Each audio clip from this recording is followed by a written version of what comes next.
សូមជម្រាបសួរពុកម៉ែបងប្អូននៅពេលនេះខ្ញុំបាទសូមលើកយកតម្រុយឆ្នោតវៀតណាមម៉ោង 1:30 នាទី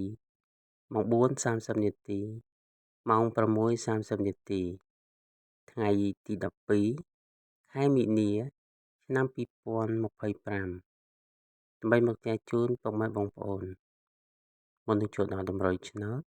ខ្ញុំបាទសូមលើកយកតម្រុយឆ្នោតដែលបានឲ្យការពីម្សិលមិញដើម្បីមកផ្ទៀងផ្ទាត់ជូនពុកម៉ែបងប្អូនសម្រាប់ម៉ោង 1:30 នាទីម៉ោង 4:30 នាទីហើយនិងម៉ោង 6:30 នាទីតម្រុយដែលបានឲ្យការពីម្សិលមិញគឺមានលេខ65 75 05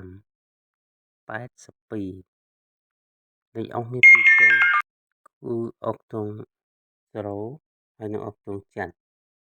បន្តមកទៀតនេះខ្ញុំបាទនឹងផ្ទៀងផ្ទាត់ជូនពុកម៉ែបងប្អូនសម្រាប់ម៉ោង 1:30 នាទីម៉ោង 1:30 នាទីគឺយើងត្រូវបានប៉ុស A គឺ07គឺត្រូវចំលេខអុសគឺខ្ញុំបាទបានឲ្យលេខត្រេងគឺលេខ05ដូច្នេះសរុបម៉ោង 1:30 នាទីគឺយើងត្រូវបានតែមួយគ្រាប់ទេបន្តមកទៀតនេះខ្ញុំបាននឹងផ្ទៀងផ្ទាត់ជូនពុកម៉ែបងប្អូនសម្រាប់ម៉ោង 4:30 នាទីម៉ោង 4:30 នាទីគឺយើងត្រូវបានប៉ុស I គឺ86ត្រូវចូលខ្ទង់គឺខ្ញុំបាទបានឲ្យលេខ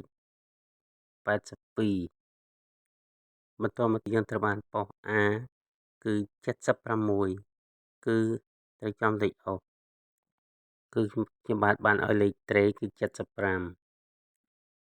បន្តមកទៀតគឺយើងត្រូវបានប៉ុស B គឺ68គឺត្រូវចូលខ្ទង់គឺខ្ញុំបាទបានឲ្យលេខ65បន្តមកទៀតគឺយើងត្រូវបានប៉ុស D គឺ69គឺត្រូវចូលខ្ទង់ដូច្នេះសរុបម៉ោង 4:30 នាទីគឺយើងត្រូវបាន4គ្រាប់បន្តមកទៀតនេះខ្ញុំបាននឹងផ្ទៀងផ្ទាត់ជូនពុកម៉ែបងប្អូនសម្រាប់ម៉ោង 6:30 នាទីម៉ោង 6:30 នាទីគឺយើងត្រូវបានប៉ុស A គឺ82គឺត្រូវចំតម្រុយតែម្ដងគឺតម្រុយឲ្យលេខ82បន្តមកទៀតនេះគឺយើងត្រូវបានប៉ុស A គឺ02គឺត្រូវលេខអុសបន្តមកទៀតនេះគឺយើងត្រូវបានប៉ុស C គឺ78គឺត្រូវលេខអុសដូច្នេះសរុបម៉ោង 6:30 នាទីគឺយើងត្រូវបាន3គ្រាប់បន្តមកទៀតនេះខ្ញុំបាទនឹងចែកជូននៅតម្រុយសម្រាប់ថ្ងៃទី12ខែមីនា ឆ្នាំ2025ដើម្បីមកចែកជូនពុកម៉ែបងប្អូនដើម្បីចាក់ផ្សងសំណាងតម្រុយដែលខ្ញុំបានឲ្យនៅពេលនេះគឺ01 51 86 10គត់លេខអុសមាន2ខ្ទង់គឺអុសខ្ទង់10ហើយនិងអុសខ្ទង់50សូមពុកម៉ែបងប្អូនជួយចុច Subscribe ហើយនិងសញ្ញាមេដៃចុចសញ្ញាកណ្ដឹងដើម្បីទទួលបានវីដេអូថ្មីៗដែលខ្ញុំបានចាត់ជារៀងរាល់ថ្ងៃសូមជូនពរសូមឲ្យពុកម៉ែបងប្អូនមានសំណាងល្អគ្រប់ក្រុមគ្រួសារបើសិនជាពុកម៉ែបងប្អូនមានចម្ងល់អ្វីមួយចង់សាកសួរសូមខមមិននៅខាងក្រោម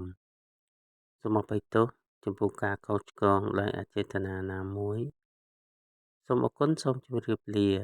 ជួបគ្នានៅវីដេអូក្រោយៗទៀត